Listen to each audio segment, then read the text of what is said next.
So here we are on day 2 at the NFC, and I'm here with Jeremy Dyer, the CEO and founder of Total Fitouts. So, mate, what are you doing down here? Mate, I thought I'd just fly in today, say hello, come for a free feed and a drink with you guys. Just tonight. roll up, for the social event. Yeah. We did. Yeah, I just let a roll couple down. of staff come do So, the hard work. have you been to a session or?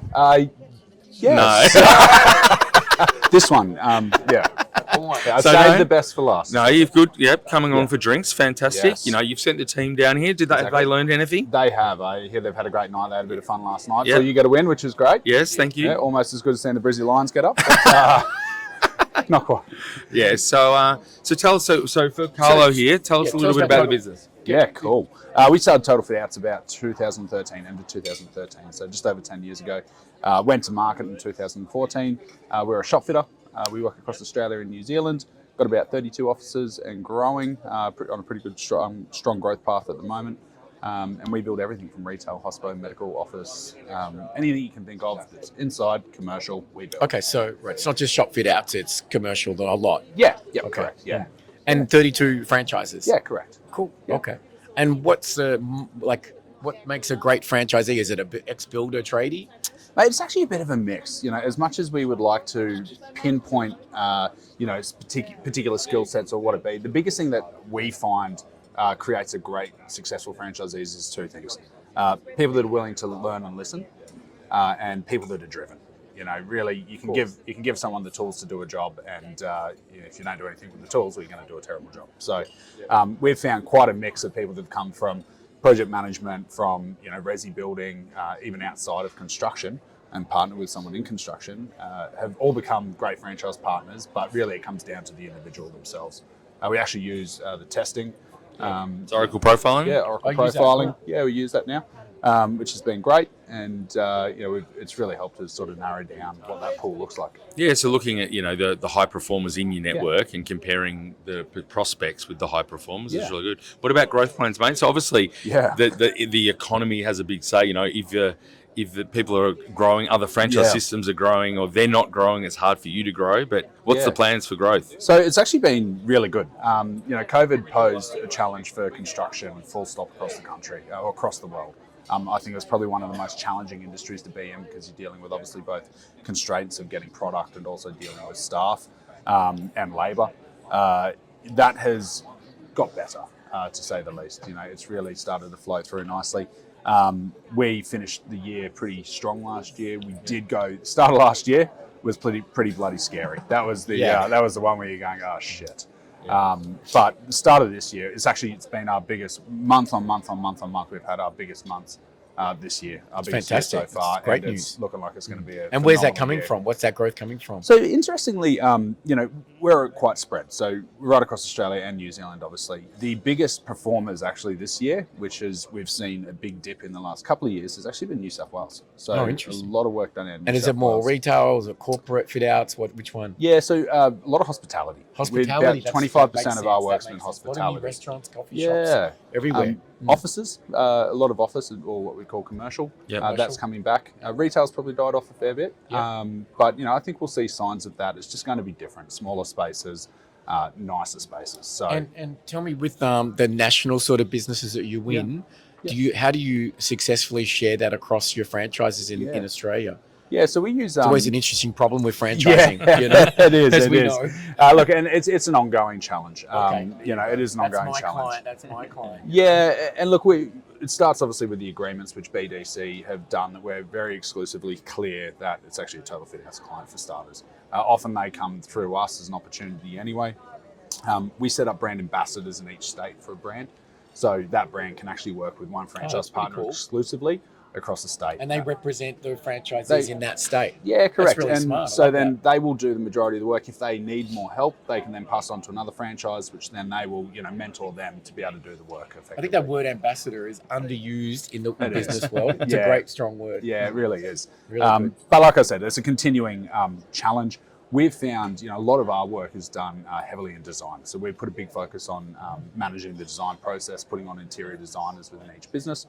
And we find we win a lot more work doing that, and can give the client a much better service as well. So a lot of our work's actually the local businesses in their local areas.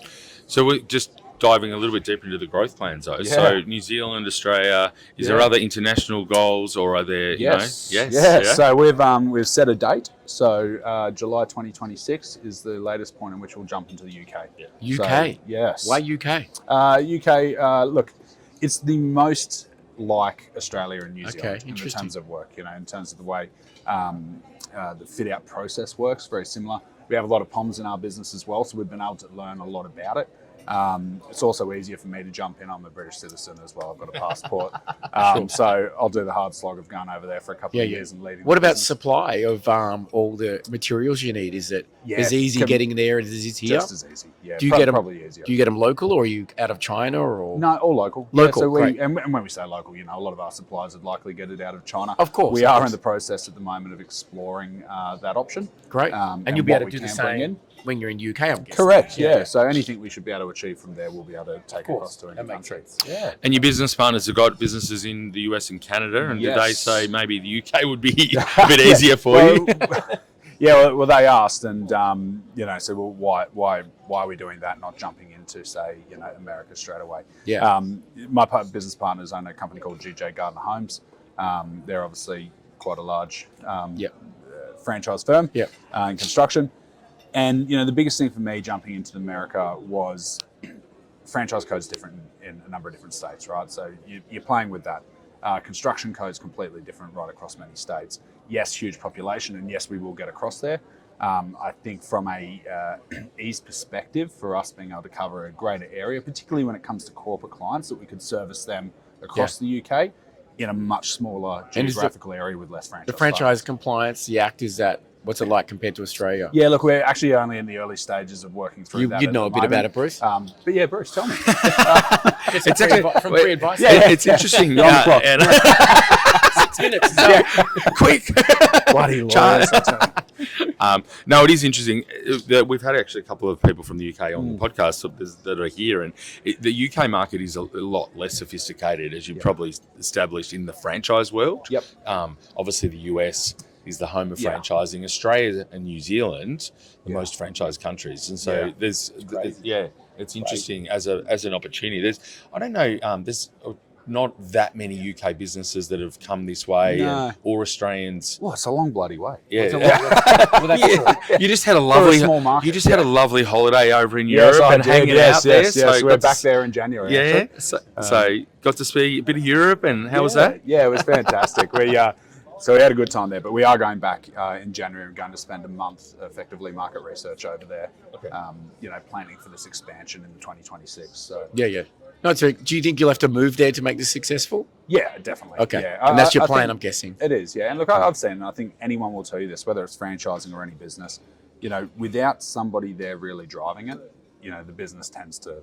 Of course, like anything. So it's like everything. So, the idea is go for a couple of years, get it set up, get the right people. So what happens to Australia when you're living over there and all your franchisees and ambassadors here? Yeah, so I've got an amazing team of staff to start with, and that's ever growing. And we've really spent a lot of time building the culture internally of our business, both in the franchise network side and also in our corporate office side.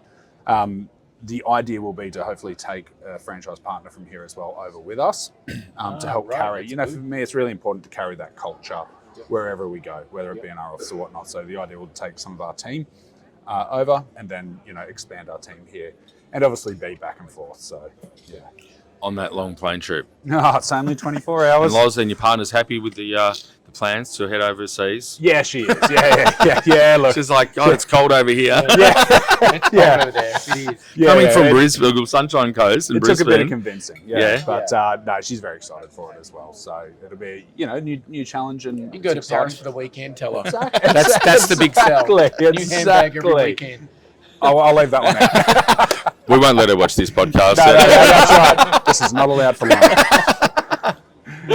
What about, back to the Australian market and stuff like that? So, what sort of trends are you seeing in the Australian franchise community that's sort of good and bad for your business? Yeah, it's been really interesting. I think, we've seen a really strong uptake actually this year of franchise growth. We've got an extremely strong pipeline. We've sold it. We're probably up to, I think, 7 or so this year so far. Wow. And can I just interrupt? Where do you get these leads from? Are you getting them How are you finding them? Yeah, so are they we've got finding an you? internal No, we've got an internal marketing team. We spent actually, we took a lot of time last year going, hey, we need to redefine what we do. And part of that was really, understanding who our core franchise partner is. What are the key elements that we look for in those people?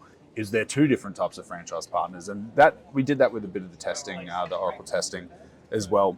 Then spent some fair time redoing all our marketing, taking that back and really trying to set up some marketing that attracts the people we're looking for. We then launched that at the start of the year and got rid of the company we were using previously to do that.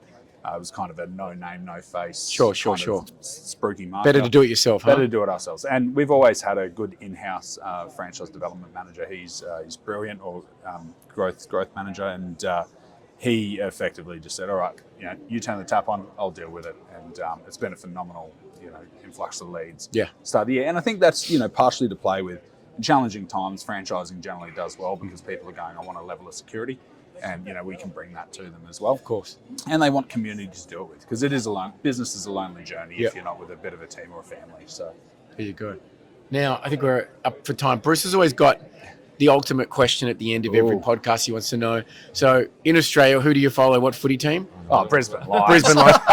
So when you go to UK, what are you going to do about soccer? Who are you going to follow? Yeah, probably. I'm going to go one of the Manchester teams. My mum was born in Manchester, so well, there's one that's on top, so you better pick that. Yeah, You better sort that one out pretty. As much as I'd like to go Man City, I'll probably have to go Man U. So I know it's. But we'll see. Get see into how it that goes. game. I reckon I'll get into it. I haven't got into it yet, but I'm sure I can. If there's beer and yelling, I'm in. Yeah. So Good. Thanks for spending some time with us, mate. No problems. Thank you, Glad lads. to see you tonight for more drinks. I look forward to it. Cheers. Thanks.